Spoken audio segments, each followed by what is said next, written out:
বৃন্দ, আমাদের আজকের এই আয়োজিত প্রেস ব্রিফিংয়ে অংশগ্রহণের জন্য আপনাদের সকলের নিকট কৃতজ্ঞতা জ্ঞাপন করছি।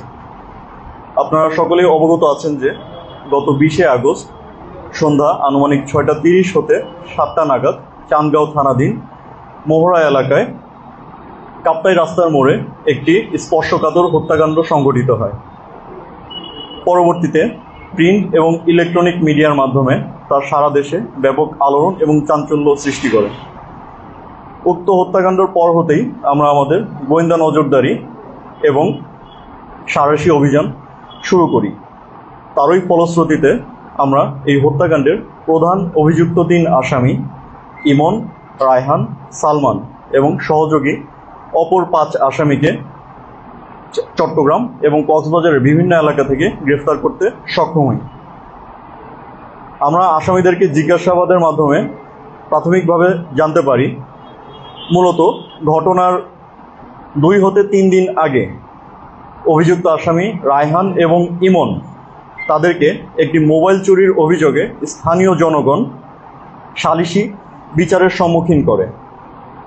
এরই জের ধরে আসামি ইমন এবং রায়হান তারা প্রতিশোধ পরায়ণ হয়ে অপরাপর আসামিদের সহায়তায় পূর্ব পরিকল্পিতভাবে 20শে আগস্ট সন্ধ্যা আনুমানিক 6:30 হতে 7টা নাগাদ ভিকটিম সাকিবকে চাইনিজ কুড়াল এবং সুইচ গিয়ারের মাধ্যমে ছুরিকাঘাত এবং কুপিয়ে জখম করে হত্যা করে। ঘটনার পর তারা দ্রুত অপরাপর আসামি আসমান এবং হোসেন তাদের বাইকে করে দ্রুত ঘটনাস্থল ত্যাগ করে এবং হত্যাকাণ্ডে ব্যবহৃত অস্ত্রসমূহ নষ্ট করার উদ্দেশ্যে আলামত হিসেবে নষ্ট করার উদ্দেশ্যে তারা ফয়সালের গ্যারেজে গমন করে। ফয়সালের গ্যারেজটি বোয়ালখালীতে অবস্থিত।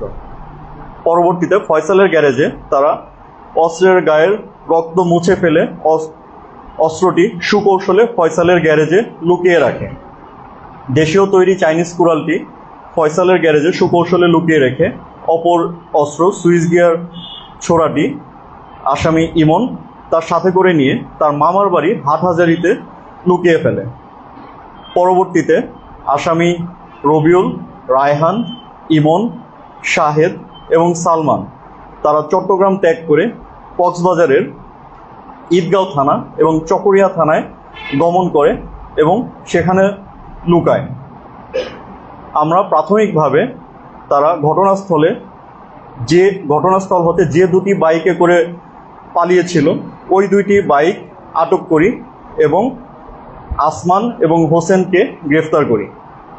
আসমান এবং হোসেনকে জিজ্ঞাসাবাদের মাধ্যমে আমরা হত্যাকাণ্ডে ব্যবহৃত আলামত দেশীয় তৈরি চাইনিজ কুড়ালটি ফয়সালের গ্যারেজ হতে উদ্ধার করি এবং ফয়সালকে আটক করি।